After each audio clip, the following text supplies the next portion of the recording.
क्यों no overthinkers don't want to overthink. बस वो हर चीज़ को थोड़ा ज़्यादा समझने की कोशिश करते हैं और फिर उनका दिमाग वहीं खो जाता है।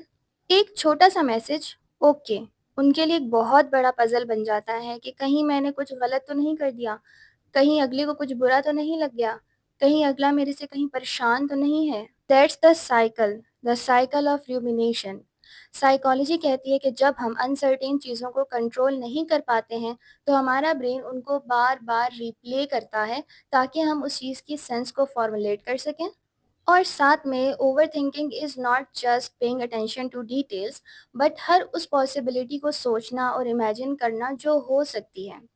ओवरथिंकर्स ये समझते हैं कि अगर वो हर पॉसिबिलिटी को सोच लेंगे, तो उनमें से अगर कोई भी चीज़ होती है, तो वो अपने आप को प्रोटेक्ट कर सकते हैं।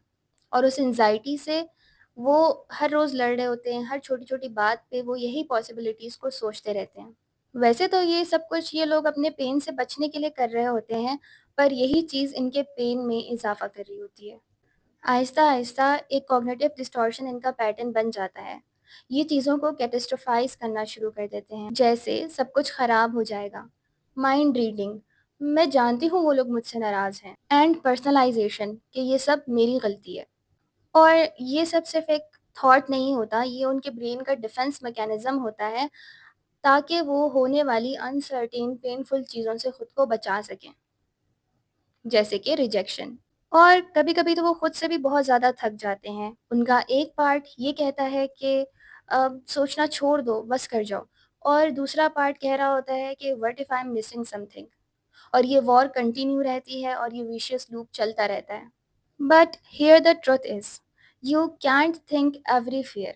हर चीज़ को समझना नहीं होता, कुछ चीज़ों को फ़ील भी करना होता है, और कभी-कभी साइलेंस ही प्रॉब्लम्स का सॉल्यूशन होता है। It's okay not to have answer of everything. It's okay to rest your mind, because peace doesn't come from figuring out everything, but it comes from letting go of the things that can't be controlled. The mind that never rests also deserves silence.